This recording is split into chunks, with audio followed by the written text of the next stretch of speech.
So today I'm going to talk about the 13 books that I read in July.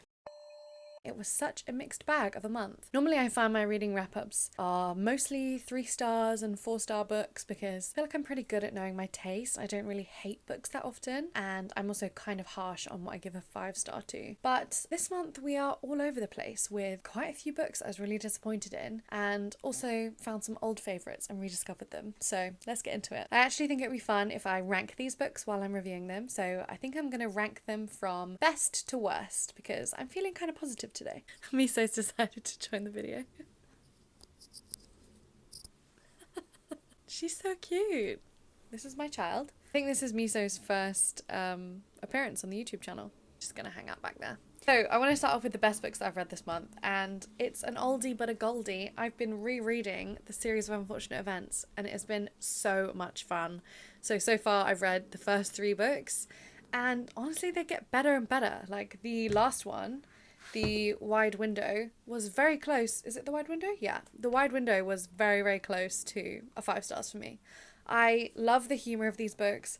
It's so nostalgic to me. I love rereading them, and I haven't reread a book in ages, and I used to do it all of the time. So this has kind of inspired me to reread some more of my childhood or teenage favourites. So yeah, I feel like I don't really need to tell you what these books are about because they're, very well known, but I've been having the best time rereading them. Something that I really didn't remember about these books is how scary they are. They're obviously very funny and quite whimsical in how they're written as well, but also they are actually scary. Like, Count Olaf is such a scary villain. He genuinely wishes harm on these children, and he often does physically actually harm these children, and they're often in very real danger of dying. I genuinely think that that's what makes them really good children's books, because I feel like children's books do need some peril, something to go wrong, and some real consequences to actions, because otherwise they're just really boring. Also, rereading them as an adult, you just realise how many jokes are in there purely for adult entertainment, and it's very funny. So many play on words. I just think they're really clever, how they tell the story and the humour involved. So if you've ever been interested in these books and weren't sure if you should pick them up, I would say definitely go for it, no matter what age you are, because I've been having the best time. So the next book I really want to talk about is by an author that I've been loving lately, and it is Lex Croucher. I've been a fan of Lex for years, and I always used to watch their videos. I've now read all 3 of their adult novels, which are Reputation, Infamous, and then this month I read Trouble. And I really think Trouble is my favourite so far. So this book follows Emily, and when you join her, she is going to start a new job as a governess. But the thing about Emily is that she's lying. She's never taught a child in her life, and she doesn't even like children. She's taking the identity of her sister, who's supposed to be the governess,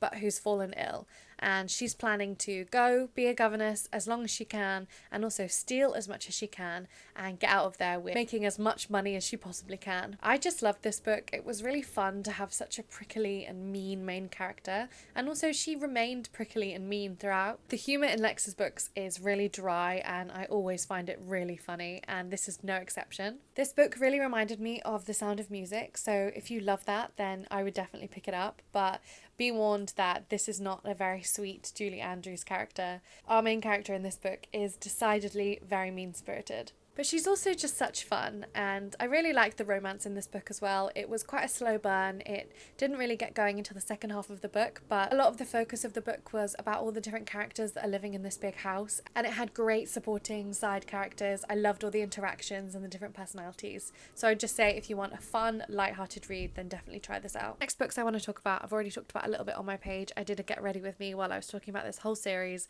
because I recently discovered it. I just absolutely fell in love with this series. I find it so funny, and it is the Mead Mishaps series. So it starts off with That Time I Got Drunk and Saved a Demon, and the next 2 books are That Time I Got Drunk and Yeeted a Love Potion at a Werewolf, and then the last one is That Time I Got Drunk and Saved a Human. All of these books are just such a fun and silly time. I would say my favourite one was still the first one, so the other 2 I would give around a 4.5 stars. But I would just describe them as really fun adventure stories with a romance at the heart, and it does get pretty spicy, so be warned. Especially this certain scene in the second book that just had me absolutely cackling. But they're really fun books. They don't take themselves seriously, and that's what I liked about them. I think these books were just done really well. I just feel like I've read a lot of romance fantasy lately that just feels a bit too cringy or maybe overwritten or a bit too tropey, and I feel like these are just so lighthearted and they really like flip these tropes on their head and just really have a lot of fun with it. They just had me smiling and just along for the ride, and yeah, I just really recommend them. If you like fantasy romance books, then I would say definitely pick these up. In the first book, you follow a human named Cinnamon who is drunk coming home from a party one night, and she helps up this person, and it turns out to be a demon, and then she kind of gets pulled along on this big adventure. And then the second and the third book in this series follow the friends and the other side characters that were in the first book, and I just really like that when they do that in romance books, when I'm actually invested in the side characters. I really like the side characters, so I was kind of excited to learn that they had their whole new books. These books have also just had a rebranding, which I find quite interesting. They had before these kind of cutesy cartoon covers. I mean, they're still cartoon in the rebranding, but they're slightly more serious tone.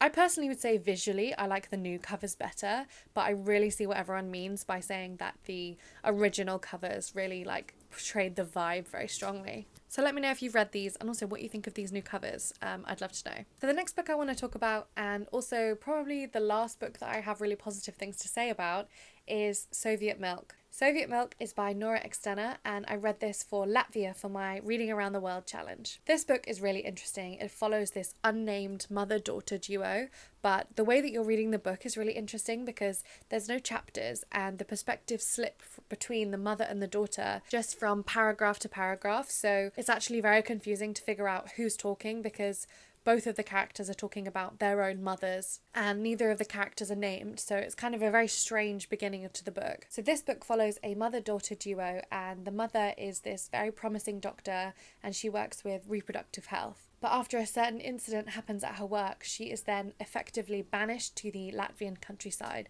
and she takes her young daughter with her. Mother and daughter already have a very strained relationship, but this kind of exile really puts even more pressure on their relationship. This book is really well named because there is a lot of milk imagery involved. So one of the main themes in this book is around motherhood, but motherhood really in all of its forms. There's obviously this central mother-daughter relationship, but also the mother works in reproductive health, so she's often helping other people get pregnant and become mothers. Her job also really makes her reconsider her own relationship to motherhood, and the mother in this book is very much not maternal, but there are these very loving and maternal/paternal grandparent characters. And then the other whole parental aspect is Latvia's relationship with the Soviet Union, which is where the title of Soviet Milk comes from. The other thing I really enjoyed about this book is that because it has such a generational lens, it spans about 20 years of Latvia under Soviet rule, but you also really get these different generational perspectives to the politics that's going on at the time.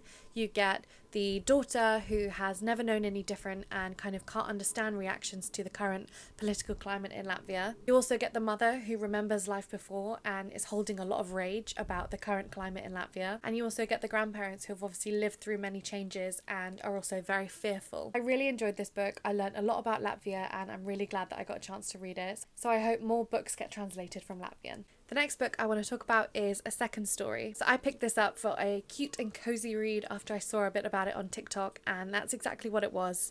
It's a very sweet love story. It follows two characters who met while they were adventuring around this kingdom, and they eventually decide to settle down in this very cozy seaside town to open up a bookshop. It's a very sweet and quite slow-moving story all about renovating this bookshop and dealing with anxieties from their past lives that may come back to haunt them. Overall, there's really not much action that happens in this plot. It's very much a sweet exploration of this queer relation. But I would say if you're looking for a calm and cozy story to read by the sea, then this one would be perfect. So unfortunately, that's the last book that I really want to say a lot of positive things about, because now we're getting into the realm of books that I was disappointed by. Starting with Wayward by Amelia Hart. So in this book you follow three different women in three different timelines. You have Kate in 2019, Violet in 1942 and Alpha in 1690. So before going in, I knew that this would be kind of a witchy historical fiction all about women who are strange and kind of living outside the norms of their community. Unfortunately, I really only enjoyed one of the timelines, which was Violet, the middle timeline. She had by far the most interesting story and she was also the most interesting character. In particular, the most modern timeline I was quite disappointed by. I thought that the main character was just slightly insufferable. I felt like she was making decisions that didn't really make any sense. Overall, I was just really hoping for more witches in this book as well. It was very much not as witchy as I thought it was going to be. I think though in the end my main criticism of this book is that to me it just felt like it was one of those books where just terrible things keep happening to women all throughout the book. I would say definitely check up content warnings, and I'm not the most sensitive of readers. I don't usually need to check content warnings, but I think the sheer repetition of certain things that were happening in this book just kind of ended up being too much for me, and I just didn't enjoy it by the end. I do think that some of the blame for my lower rating of this book should fall on me, because I do realise now that I don't think historical fiction is my favourite. So I'm just going to be more wary of that, picking up historical fictions next time, because I do think that I just rate them lower in general. So yeah, not my favourite, but I really love to know what you think if you've read this one. So the next book I want to talk about that I didn't really love is Shuggie Bain. So I've been hearing nothing but amazing things about this book for years since it came out, and I really wanted to read it. But it really just left me feeling quite underwhelmed. In this book, you're mainly following Shuggie Bain and his mother, who struggles with alcoholism. And there's not much of a plot to speak of, but you're following Shuggie as he's growing up in Glasgow, Scotland. The main issue that I had with this book is it felt very static. It felt like it wasn't going anywhere.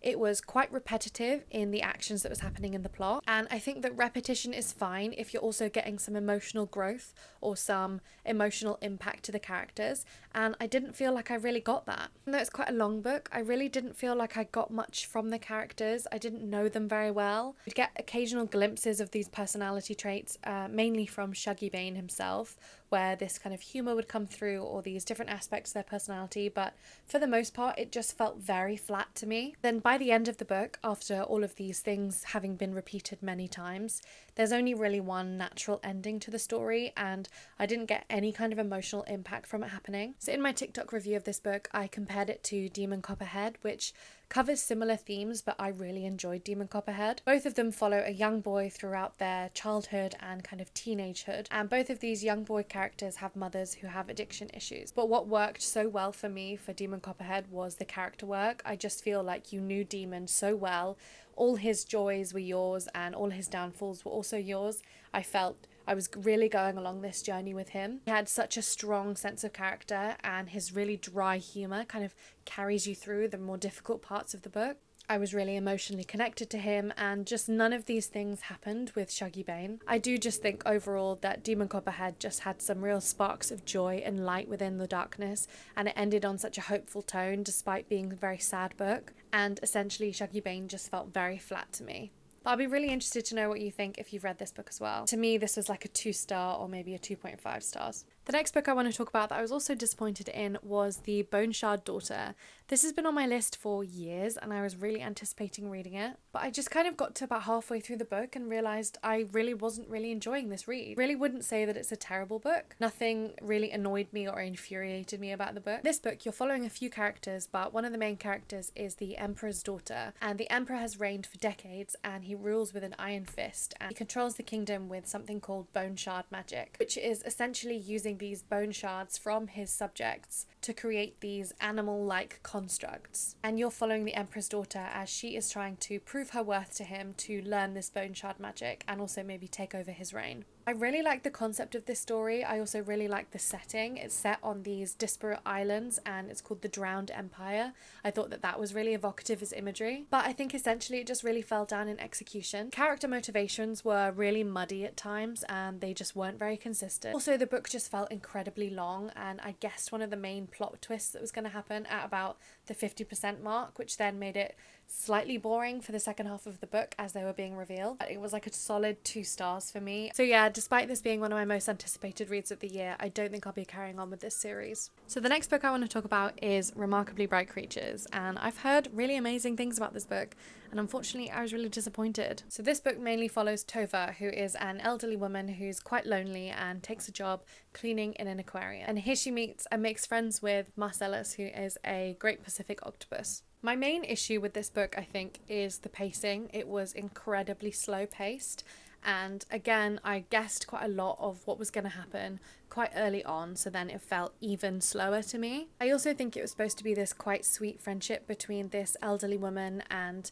a few other characters, and also this octopus, and I think it was trying to go for more of a man called Uwe kind of feeling, but to me it just didn't really have any of that charm. I really didn't like most of the characters that I was reading from except for the octopus, and mainly then I just felt really sorry for the octopus, because once you realise that he's a sentient being and he's in prison, it just feels really cruel to keep him imprisoned in this aquarium. I don't really think the book did enough to explain how it wasn't absolutely cruel that the aquarium was basically a prison for all of these supposedly sentient sea creatures. Overall, I felt like the book was just far too long, and the characters didn't really have enough charm for me, except for Marcellus the octopus, and his scenes were far too few and far between and too short. It was just a bit of a struggle to get through this one, and I didn't think it was great. But I do really feel like I'm kind of in the minority with this one, so I'd really love to know what you think if you like this book. The final book that I want to talk about is my least favourite book that I've read this month, and potentially the least favourite book that I've read this year,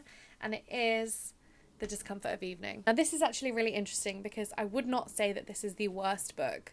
I would just say that I liked it the least, because the experience of reading this book was, to put it mildly, just absolutely uncomfortable. So in this book you're following Jazz, who lives on this dairy farm with her whole family, and one day she becomes really scared that her dad is going to kill her pet rabbit. So she makes this throwaway prayer to God that he take her older brother instead of her pet rabbit. Then a tragedy happens when her brother is out ice skating and he falls through the ice and passes away. That isn't a spoiler for the book, that happens at the very beginning. And throughout the rest of the book you're following Jazz inside her mind as she is grieving. Her and her siblings are really trying to just deal and process with this death, and also her parents, whose marriage is really being put under strain. I was actually warned going in that this book is quite grim and quite disgusting, but nothing really could have prepared me for the experience of reading it.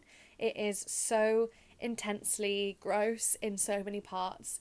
There is so many descriptions of bodily functions, and so much in this book is potentially very triggering content. It was just a deeply, deeply uncomfortable read, and I do know that that is the point of the book. It's about grief, and I mean, it's even titled The Discomfort of Evening, because I believe one of the things that the author is trying to show is that through discomfort we are learning things about ourselves and being more truthful, but just nothing could really get past for me the absolute disgusting way I felt while reading this book. I think technically it's actually really well written and lots of passages were beautiful in their own way. I just hated reading this book. It even makes me just slightly uncomfortable to even be holding the book. Ultimately, I just felt so sorry for Jazz, and even though I absolutely hated being inside her head, I did just want to save her from this horrible situation that she was living in. I know that some people are going to be listening to this review and thinking that it sounds really interesting and that they want to read it, and I would say definitely go for it, but just go in prepared, more prepared than I was,